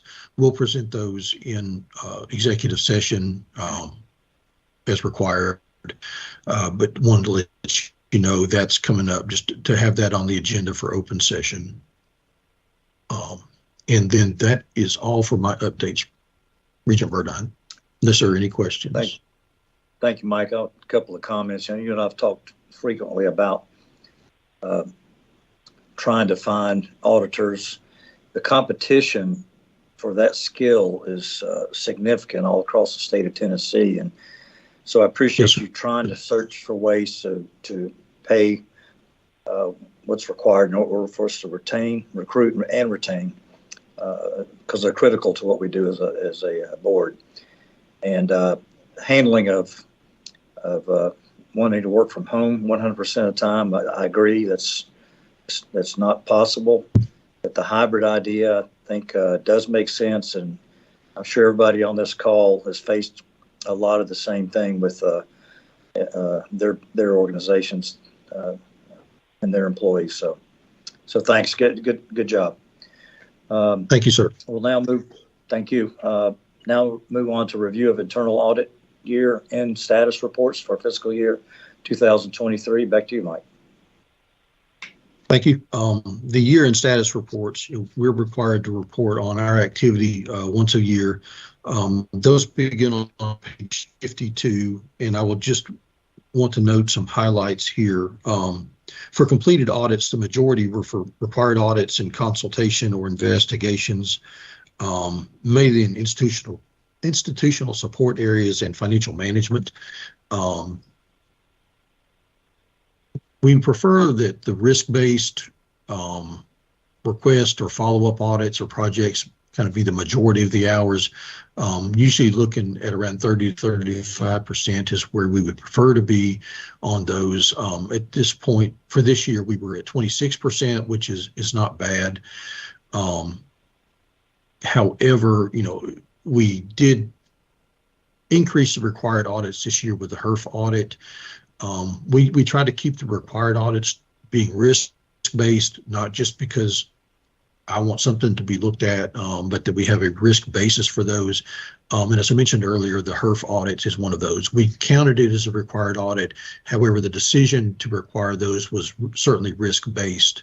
And so I feel like our numbers are not bad there in terms of those type of audits. So if there are no questions about the completed audits and audit hours, I will turn it back over to you. Thank you, sir. This is an informational item and also requires no action. We'll move next to review of fiscal year 2024 internal audit plans. Thank you. For the upcoming audit cycle fiscal year, the required audits will have, there are still a few outstanding HERF audits that are being completed right now. Those are on the list. And for those of you not familiar, we're required to audit the president's expenses. Just in summary, once a year. We do that on a rotational basis. State law requires that we audit at least 30% of our presidents each year for the community colleges, and so we count that as a required audit. Also, I mentioned earlier the state audit follow-ups, those are considered required. And in some of the campuses, based on grants, contracts, other things they have going on, may have areas that they are required to audit outside of that group. So we include those there. Again, the majority of the hours this time are going to be on either required or risk-based audits, consulting and investigations. But I think we have a good sort of diversification of what we're looking at this year in terms of the audits that I've seen across campus and we across the campuses. And we do try to share information. If we see an audit that one campus does that's good, we'll recommend it to some of the others if they have similar programs. So again, you can see the breakdown of the functional area as well as the planned hours for each type of audit. Unless there are questions on the planned audits, this requires a vote of approval, but if there are, I'd be glad to take any questions that we have. Thank you, Mike. Any questions? As Mike stated, this action does require a roll call vote, so I need a motion, please. So moved, Mary Lou. Thank you, Regent Apple. Do I have a second? Second, Tom. Thank you, Regent White. Is there any discussion? Madam Secretary, please call the roll for the vote. Regent Apple. Aye. Chairman Burdine. Aye. Regent Kastner. Aye. And Regent White. Aye. Motion carries. Thank you, ma'am. Next, we'll move on to results of external quality assurance review. Mike? Thank you, Regent Burdine. And this is one that I'll be glad to put behind us for the next 4 years. As you know, we're required by the internal audit standards to have an external quality assurance review every 5 years. We do internal assessments in the interim, usually after 2 to 3 years, and then again at the end of that 4 to 5 year term.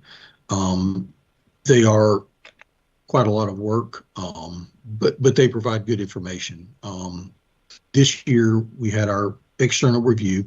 The external review team was Jana Clark from Kansas State University, who was our lead, Katrina McNair from Georgia Southern University, and Martha Winiger from ETSU participated and did our review. And I don't know if they're watching, but again, grateful to them, and we appreciate their work. Very good team to have this year. And we had very good results. Last time around 5 years ago, they were good. This year, a little bit better. And so we're glad for that. We received an overall rating of generally conform to the standards, which is the highest rating available. And that applied to all 13 of the campuses, as well as our office system-wide internal audit.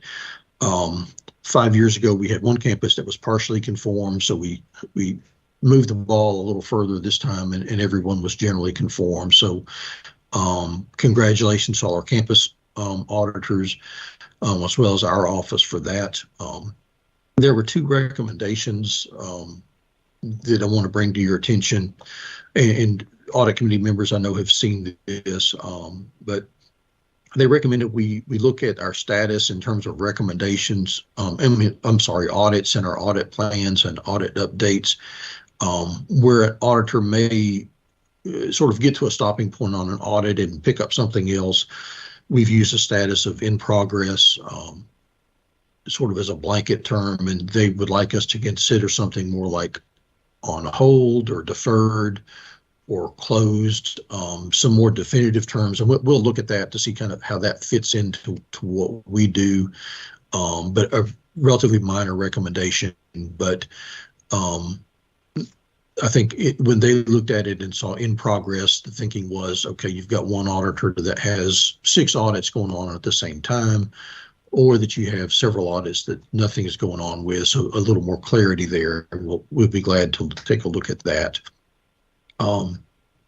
They also recommended that we assess the need for additional resources within our office and across the 13 campuses in terms of basically IT support, considering the current climate and risks out there.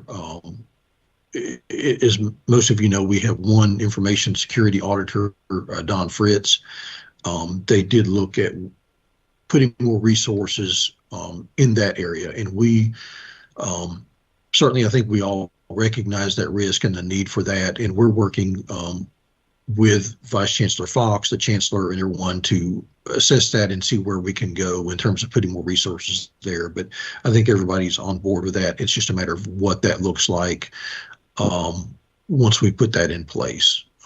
But again, pleased with those recommendations, and they were not surprises at all there. The second area for recommendation was engagement supervision.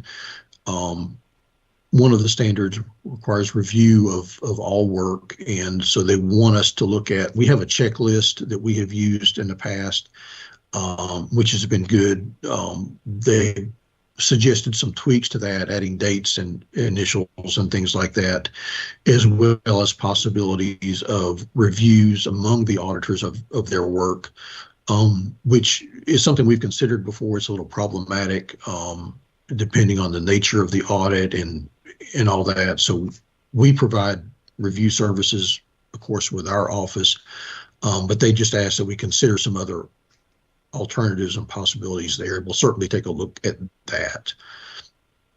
The other areas that they had for consideration, not really recommendations, were technology-based audit tools, which we're constantly looking at that, and have some ideas moving forward there. And then analyzing risk on an engagement level basis, which means each time you start an audit, you're considering risk.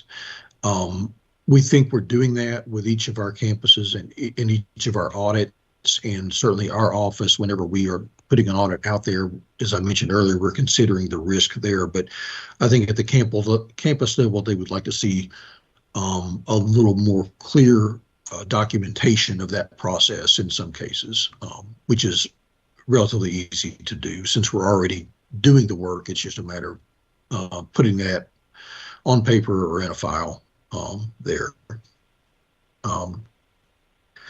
Then also reviewing work programs. Audit programs are generally formulated through our office, and those are considered to be reviewed. But if a campus auditor is doing something sort of outside the loop there and comes up with their own audit program, they ask that we have a process for reviewing those.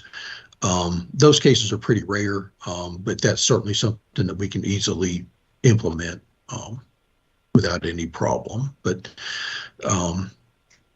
again, just congratulations to all our staff and all our auditors for that. It's always a stressful time for everyone, but glad to put that past us, and glad we were able to get the highest ratings there. But Regent Burdine, that's the conclusion of my quality assurance review report, unless anyone has any questions.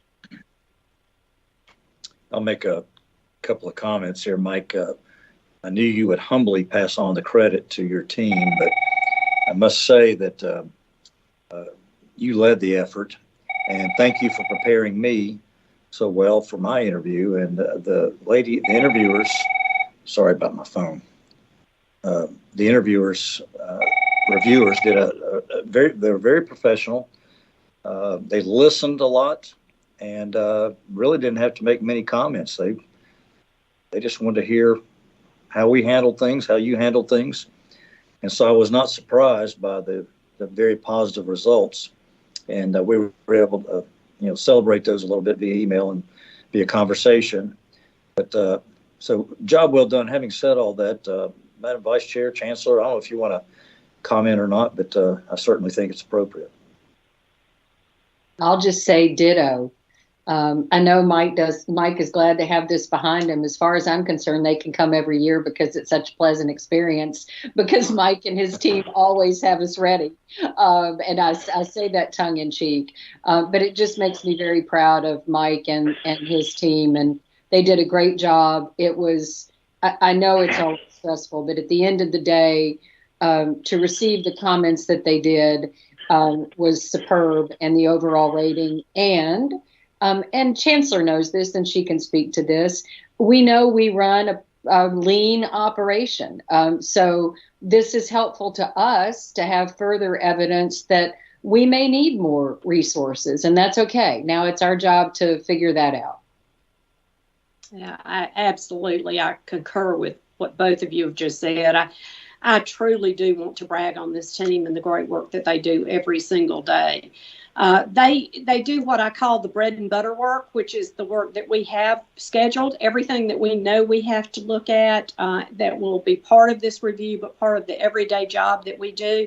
But I also consider Mike and his team our EMTs, because when we have an emergency to arise, when there's an issue that comes up, they also have to work that into their schedule. And they always do it. Sometimes I don't know how they do it, but they always manage it. And Mike leads that team and just always says, absolutely, we'll make it happen. And they do. So I cannot give them enough kudos and praise for what they do. Thank you both. Thank you, Mike. Unless there's other comments, we'll move on to the next task. Okay. Move on to proposed revisions to TBR policy having to do with internal audit. Mike, back to you.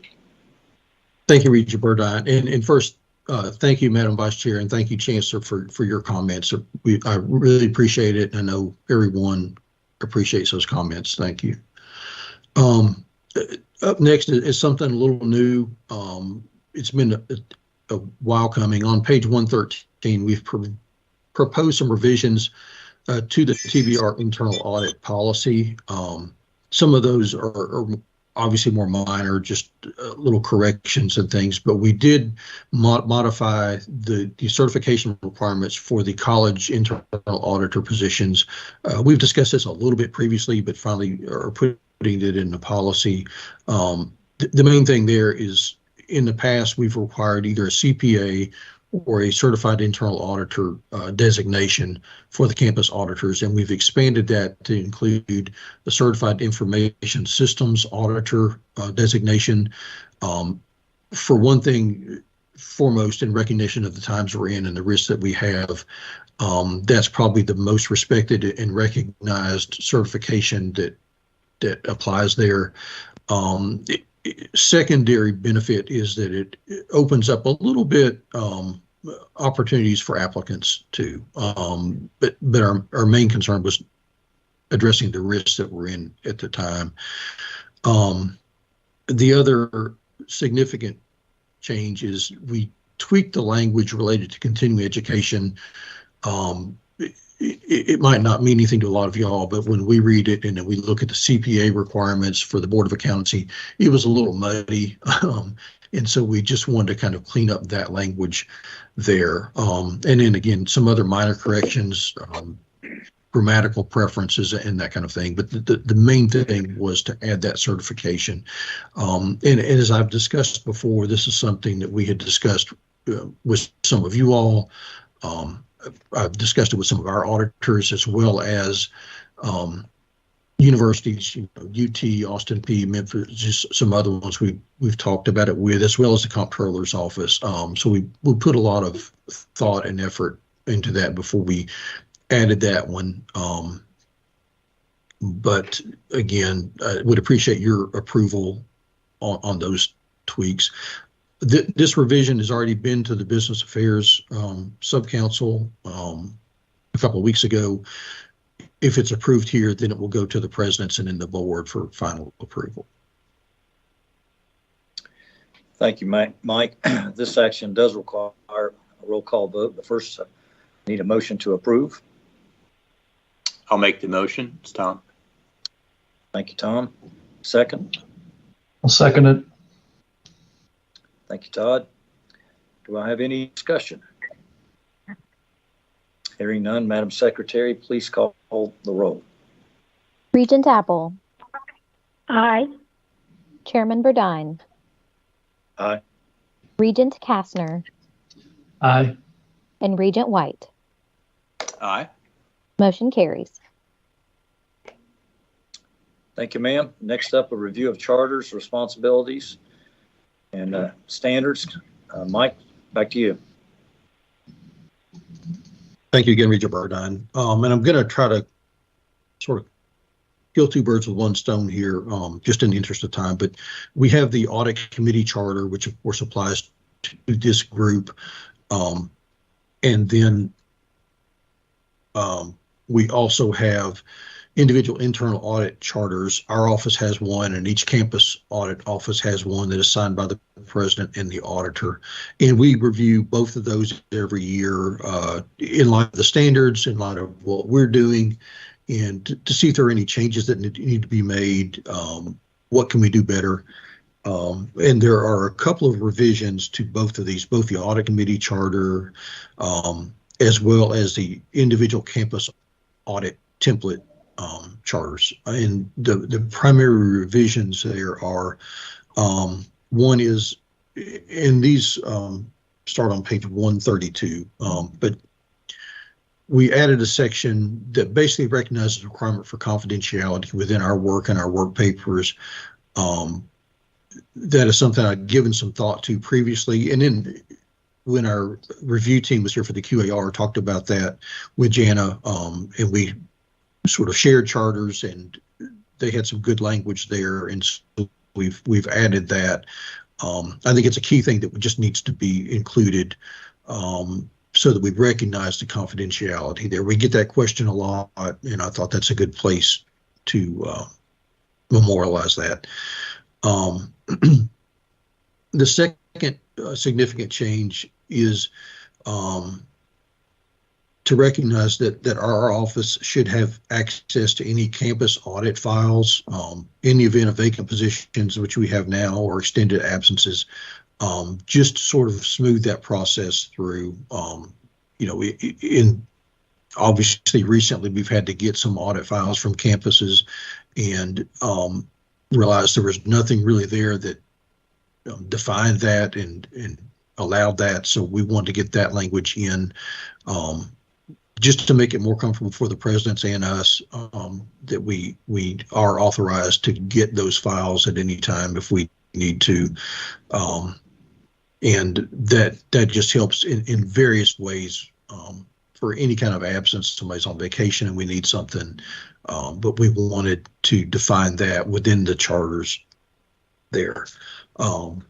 So that really highlights the charters that we have made. On your screen, we had up there sort of the highlights of the charters.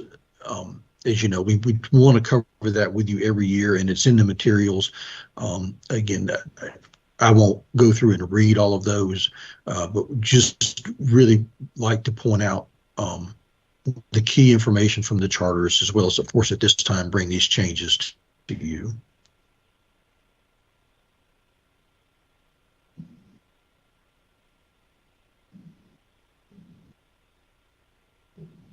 Again, the audit committee responsibilities, there is a chart on page 154 that really, it predates me, but it's a good way to sort of delineate what those responsibilities are. Again, to cover a few, oversight and accountability for all aspects of TBR operations, the authority to audit or investigate any matter within the scope for all areas of operations within TBR and the colleges.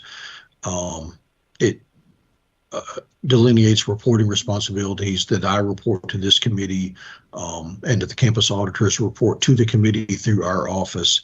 All reporting materials come through our office to this committee.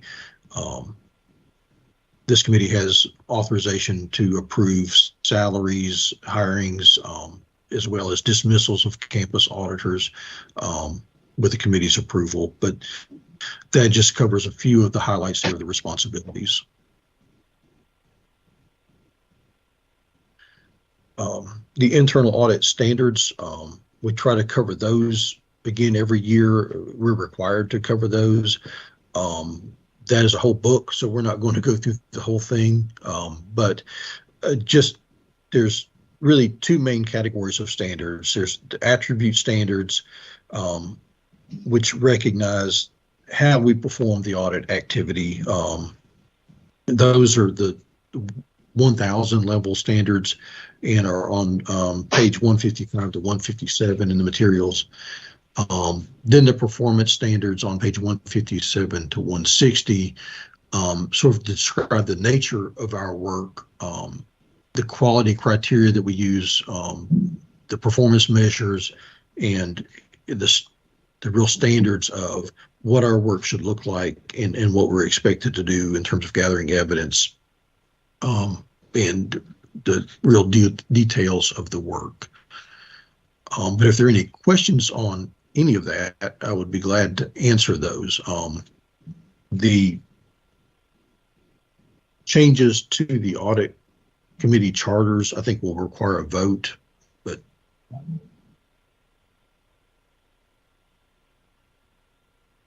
You're on mute. Sorry. Thank you, Mike. Yes, you are correct. This action does require a roll call vote. So I need to get a motion first. Move to approve. Thank you, Todd. Second. Second, Mary Thank Lou. you. Thank you, Mary Lou. Do we have any discussion? Madam Secretary, please call the roll. Regent Apple. Aye. Chairman Burdine. Aye. Regent Kastner. Aye. And Regent White. Aye. Motion carries. Thank you, everyone. We'll move on now to consideration of a conflict of interest management plan. A conflict of interest disclosed by Student Regent Leah Garten has been referred to the Audit Committee for evaluation and disposition. Upon appointment, Regent Garten promptly returned a disclosure form dated August 7, 2023, which identified that Volunteer State Community College is a customer of First Place Trophy, which is owned by Regent Garten's parents. Under Section 1, TBR Policy, Conflict of Interest Policy for Regents, the board considers a conflict of interest to exist when a regent or immediate family member, which includes a mother or father, has a direct or indirect financial interest in a transaction involving a college or the TBR system. Thus, a conflict of interest does exist. Section 3 of the Code of Ethics of Members of the Tennessee Board of Regents provides that disclosed conflicts of interest shall be evaluated by the board or duly appointed committee. The Audit Committee has been asked to evaluate this matter. I've communicated with Mike Badson and Brian Lapps about this matter. Following receipt of the disclosure, Brian Lapps spoke with Regent Garten to obtain the details of any relationship with First Place Trophy she might have in addition to what she disclosed. Regent Garten reported that she is not an owner of First Place Trophy, has no financial interest in First Place Trophy, has never been a paid employee of First Place Trophy. Thus, Volunteer State's customer relationship with First Place Trophy does not implicate or violate Tennessee Code Annotate 498203, which prohibits the board from doing business with an entity owned by a regent, but which does not prohibit a regent's family members from doing business with the board or a college. Brian also obtained Volunteer State's purchasing history with First Place Trophy.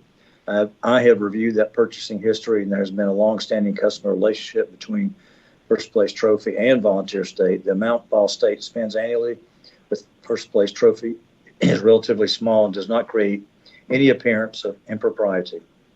Following consultation with Mike Batson and Brian Lapps and review of applicable policies, I believe this is a conflict of interest that can be properly managed, and thus proposing that the committee adopt a conflict of interest plan as contained in your materials. Does anyone have any thoughts on this matter that they would like to share?